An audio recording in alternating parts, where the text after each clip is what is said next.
Assalamualaikum warahmatullahi wabarakatuh. Perkenalkan, nama saya Hairunisa. Di sini saya ingin mempresentasikan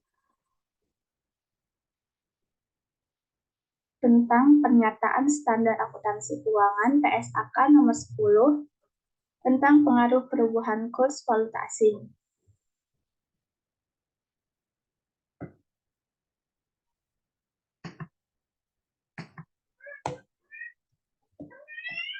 Pendahuluan itu ada tujuan dan ruang lingkup.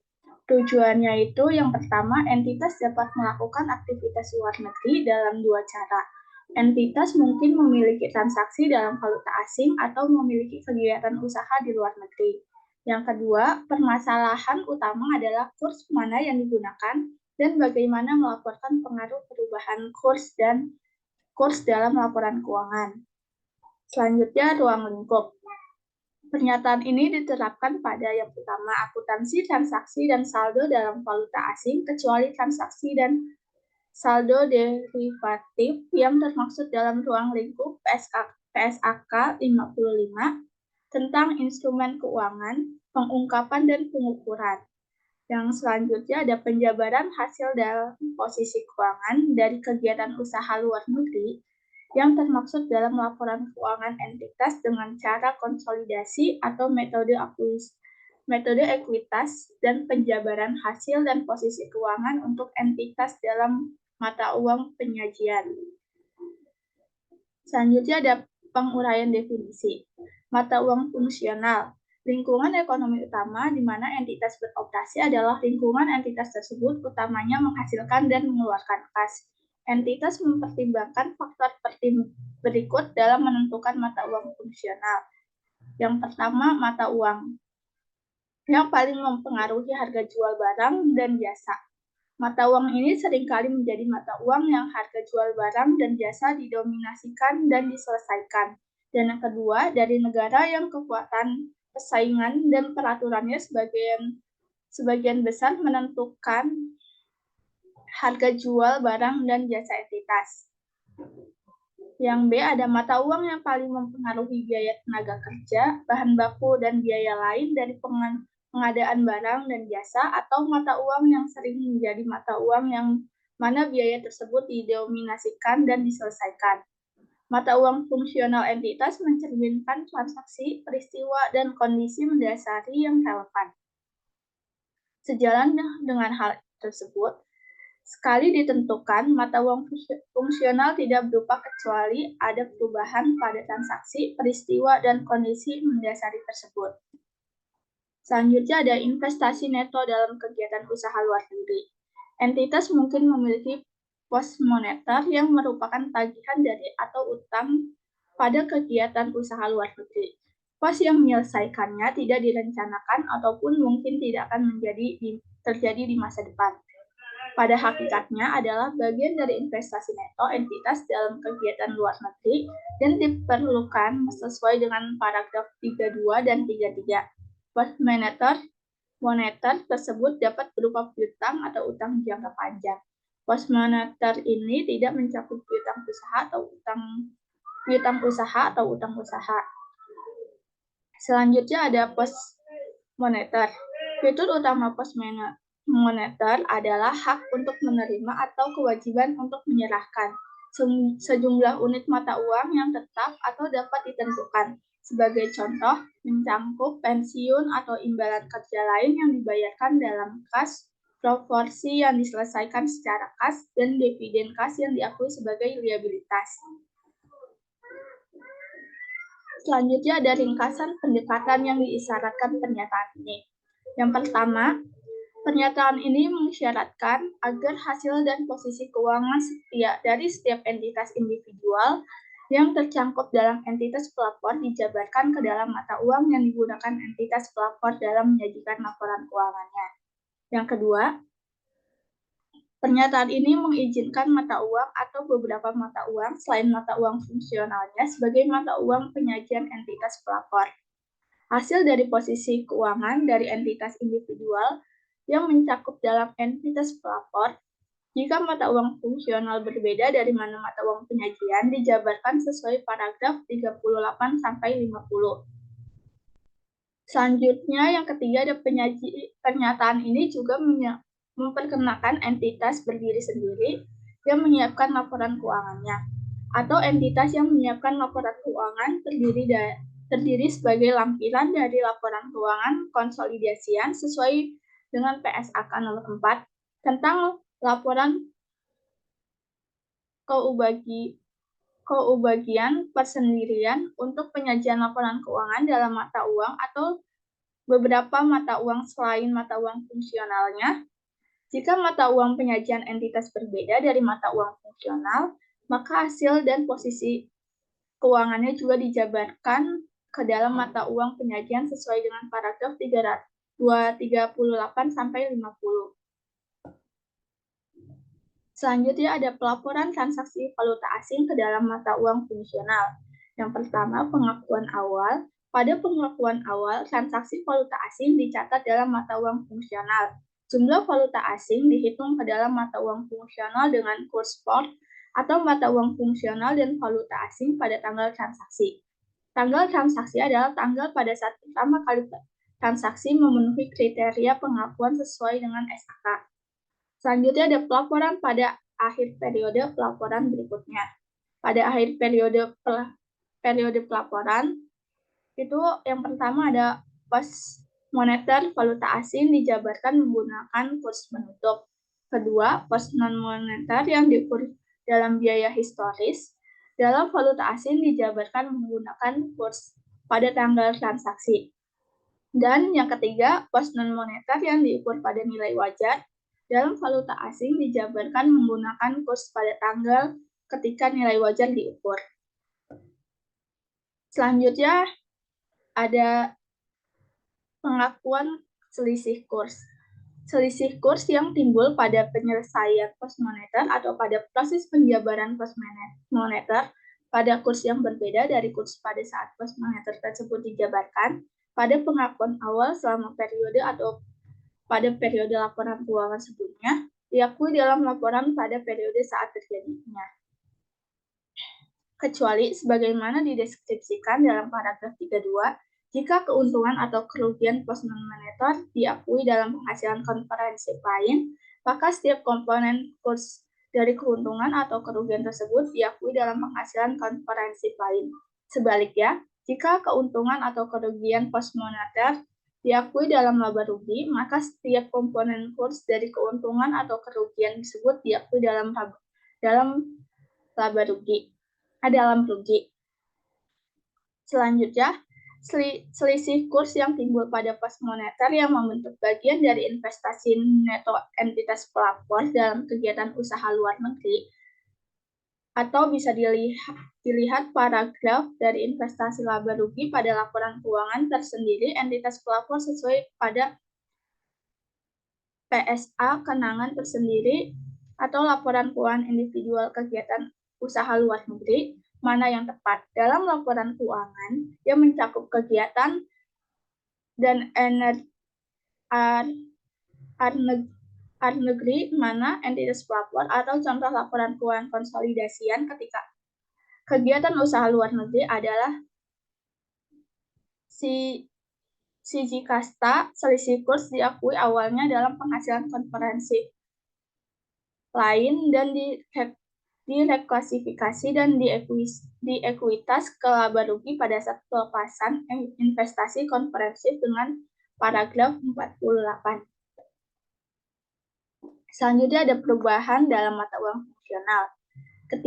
Ketika terdapat perubahan dalam mata uang fungsional, entitas menerapkan prosedur penjabaran untuk mata uang fungsional yang baru sesuai prospektif sejak tanggal perubahan itu. Dampak perubahan mata uang fungsional dilakukan secara prospektif. Dengan kata lain, entitas menjabarkan seluruh pos ke dalam mata uang fungsional yang baru menggunakan kurs pada tanggal perubahan itu. Hal dari jumlah yang dijabarkan untuk pos non-moneter dianggap sebagai biaya historisnya. Selanjutnya ada penggunaan mata uang penyajian selain mata uang fungsional. Penjabaran dalam mata uang penyajian hasil dari posisi keuangan entitas yang mana mata uang fungsionalnya bukan mata uang dari suatu ekonomi hiperinflasi dijabarkan ke mata ke dalam mata uang penyajian yang berbeda dengan menggunakan prosedur sebagai berikut. Yang pertama, aset dan liabilitas untuk setiap laporan keuangan yang disajikan yaitu termaksud komparatif, dijabarkan menggunakan kurs penutup pada tanggal pelaporan posisi keuangan tersebut. Kedua, penghasilan dan beban untuk setiap laporan laba rugi dan penghasilan komprehensif lain yaitu termaksud komparatif dijabarkan menggunakan kurs pada tanggal transaksi. Dan yang terakhir, seluruh selisih kurs yang dihasilkan diakui dalam penghasilan komprehensif lain. Hasil dan posisi keuangan entitas yang mata uang fungsionalnya adalah mata uang dari ekonomi hiperinflasi dijabarkan ke dalam mata uang penyajian yang berbeda dengan menggunakan prosedur sebagai berikut. Yang pertama, seluruh jumlah yaitu aset, liabilitas, pos ekuitas, penghasilan, dan beban termaksud komparatifnya dijabarkan dengan kurs penutup pada tanggal laporan posisi keuangan terkini kecuali bahwa ketika jumlah tersebut dijabarkan ke dalam mata uang ekonomi non-hiperinflasi. Maka jumlah komparatif adalah jumlah yang dihasilkan sebagai jumlah tahun berjalan dalam laporan keuangan tahun sebelumnya yang relevan, yaitu tidak disesuaikan dengan perubahan tingkat harga berikutnya atau perubahan kurs berikutnya. Ketika mata uang fungsional entitas adalah mata uang ekonomi hiperinflasi, maka entitas menyajikan kembali laporan keuangan sesuai PSAK 63 tentang proporsi keuangan dalam ekonomi hiperinflasi sebelum menerapkan metode penjabaran yang dijelaskan di paragraf 42, kecuali untuk jumlah komparatif yang dijabarkan ke dalam mata uang ekonomi hiperinflasi. Lihat paragraf 42B. Ketika ekonomi hiperinflasi dan entitas tidak lagi menyajikan kembali laporan keuangan sesuai PSAK 63, maka entitas menggunakan jumlah yang disajikan kembali ke tingkat harga pada tanggal entitas berhenti menyajikan kembali laporan keuangan sebagai biaya historis untuk penjabaran ke dalam mata uang penyajian. Selanjutnya ada penjabaran kegiatan usaha luar negeri. Setiap goodwill yang timbul dari akuisisi, kegiatan usaha luar negeri dan setiap penyesuaian nilai wajar jumlah tercatat aset dan liabilitas yang timbul dari akuisisi kegiatan usaha luar negeri diperlakukan sebagai aset dan liabilitas kegiatan usaha luar negeri tersebut. Dengan demikian, aset dan liabilitas tersebut dinyatakan dalam mata uang fungsional kegiatan usaha luar negeri dan dijabarkan dengan menggunakan kurs penutup sesuai paragraf 39 dan 42. Selanjutnya ada pelepasan sebagai kegiatan usaha luar negeri. Dalam pelepasan kegiatan usaha luar negeri, jumlah kumulatif selisih kurs yang terkait dengan kegiatan usaha luar negeri tersebut yang diakui dalam penyajian komprehensif lain dan diakumulasi dalam komponen ekuitas yang terpisah, direklasifikasi dan dari ekuitas ke dalam laba rugi sebagai penyesuaian reklasifikasi. Kegiatan keuntungan atau kerugian dari pelepasan kegiatan usaha luar negeri diakui pada PSAK 1 penyajian laporan keuangan.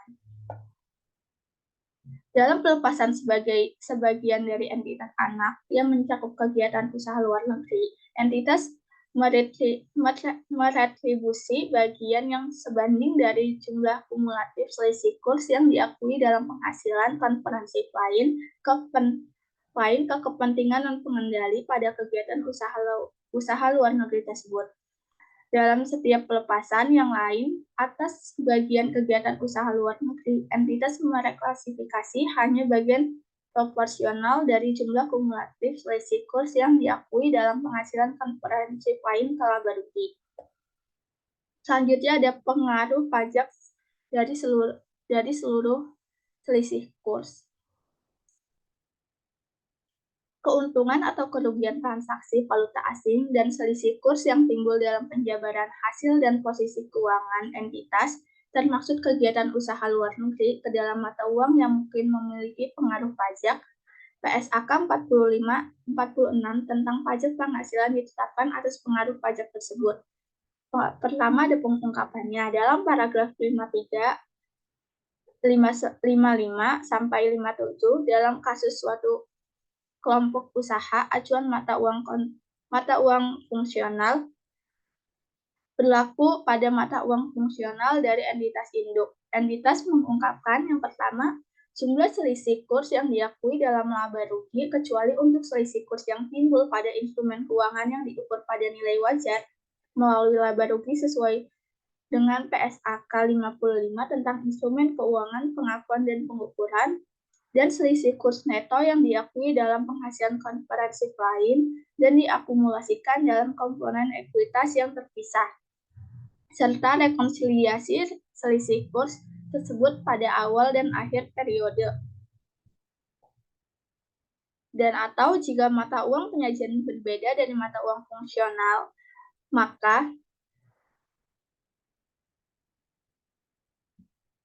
fakta tersebut dinyatakan bersama dengan pengungkapan tentang mata uang fungsional dan alasan untuk menggunakan mata uang penyajian yang berbeda. Jika terdapat perubahan dalam mata uang fungsional entitas pelapor maupun kegiatan usaha luar negeri yang signifikan, maka fakta dan alasan perubahan dalam mata uang fungsional tersebut diungkapkan. Jika entitas menyajikan laporan keuangan dalam mata uang yang berbeda dari mata uang fungsionalnya, maka entitas mendeskripsikan bahwa laporan keuangan telah patuh pada SAK hanya jika entitas mematuhi seluruh pernyataan SAK yang berlaku termasuk metode penjabaran sebagaimana dijelaskan di paragraf 39 dan 42. Jika entitas menyajikan laporan keuangan atau informasi keuangan lain dalam mata uang yang berbeda, baik mata uang fungsional maupun mata uang penyajian, dan persyaratan dari paragraf 55 tidak terpenuhi, maka entitas mengidentifikasi secara jelas informasi tersebut sebagai informasi tambahan untuk membedakannya dengan informasi yang patuh pada SAK. Yang pertama, mengungkapkan mata uang yang digunakan dalam informasi tambahan tersebut. Kedua, mengungkapkan mata uang fungsional entitas dan metode penjabaran yang digunakan. Dan terakhir, menentukan informasi tambahan tersebut. Selanjutnya ada tanggal efektivitas dan ketentuan transisi. Entitas menerapkan pernyataan ini untuk periode tahun buku yang dimulai pada atau setelah tanggal 1 Januari 2012. Penerapan ini diperkenankan jika entitas pada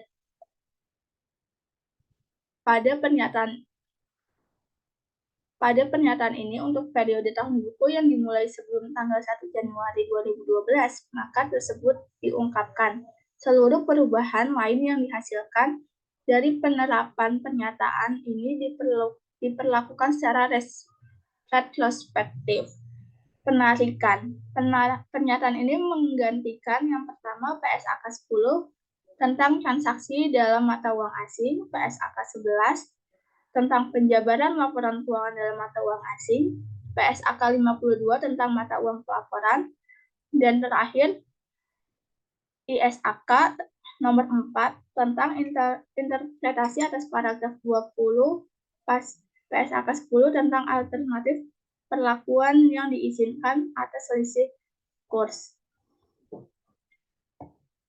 Sekian presentasi dari saya, kurang lebihnya mohon maaf. Wassalamualaikum warahmatullahi wabarakatuh.